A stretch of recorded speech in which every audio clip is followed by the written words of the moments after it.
If you believe love always arrives neatly wrapped, turn back now, because this story begins in the dirt, at a grave, with a woman crying over a name she should never have known. What the most feared cattle baron in the county discovered that morning shattered bloodlines, rewrote destiny, and proved that sometimes the past doesn't stay buried.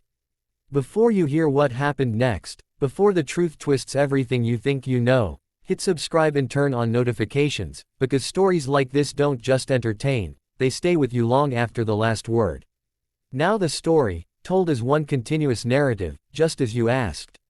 Silas Hargreave had built his empire with iron will and calloused hands, a cattle baron whose name carried weight across 3 counties and whose shadow seemed to stretch longer than the fences he owned. And on the morning he found her crying at his mother's grave, the sky hung low and gray as if the land itself were holding its breath. Silas, having ridden out before dawn not because he believed in visiting graves but because anniversaries had a way of clawing at him no matter how deep he buried them, his mother Eleanor having been the only softness in a life otherwise carved by loss, and he dismounted stiffly, hat in hand, expecting silence and finding instead the sound of a woman's sobs breaking open the stillness, raw and unguarded, the kind that comes from a place beyond pride. And he froze because no one came to the Hargreave family plot without invitation or fear, yet there she was kneeling in the wet grass, gloved hands pressed to the stone that bore his mother's name, her shoulders shaking as if she'd carried grief a long way and had finally set it down, and Silas felt something sharp twist in his chest because she didn't cry like a trespasser, she cried like someone who belonged, and when he spoke his voice came out low and dangerous, asking who she was and why she stood before his mother's grave. And she looked up at him with eyes red-rimmed but unflinching, a young woman with travel-worn clothes and a face marked by both beauty and exhaustion, and she said her name was Clara Whitcomb and that she had crossed half a continent to stand right there because Eleanor Hargreave was the only person who had ever told her the truth about where she came from. And Silas laughed then, a short humorless sound, because his mother had been many things but secretive was not one of them, or so he believed, and he told her she had the wrong grave, the wrong family, the wrong story, but Clara shook her head and pulled from her coat a bundle of letters tied with fading blue ribbon, letters written in his mother's unmistakable hand, letters that spoke of a child born in scandal, hidden for safety, sent away with a promise that one day the truth would be claimed when the time was right,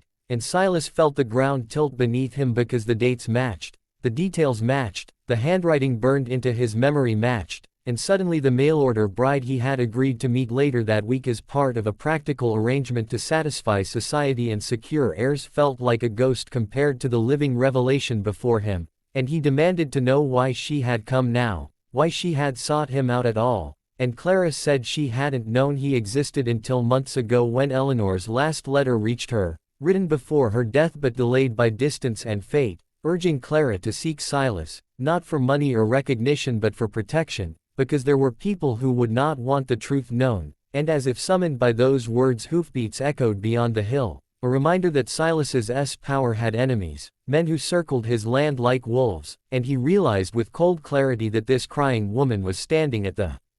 center of something far larger than a family secret, because if she was who the letters claimed then she was his half-sister, his mother's hidden child, the living proof of a past he never knew. And the shock of it made him angry because anger was safer than grief, and he told her she would come back to the ranch with him until he decided what to do, and Clara agreed not because she trusted him but because she had nowhere else to go, and over the following days the ranch buzzed with unease as Silas tested her story against memories and records and found no cracks, while Clara proved herself quietly capable, helping in the kitchen, mending torn fabric, speaking gently to the stable boys. And Silas hated how easily she fit into a life that had never been meant to include her. And the twist came when the woman he had ordered as a mail-order bride finally arrived, a composed, sharp-eyed widow named Margaret Hale who took one look at the tension between Silas and Clara and understood more than either of them wanted her to. And instead of jealousy she offered alliance, revealing that she had agreed to the marriage not for romance but to escape men who had ruined her family and now sought control of Silas's land.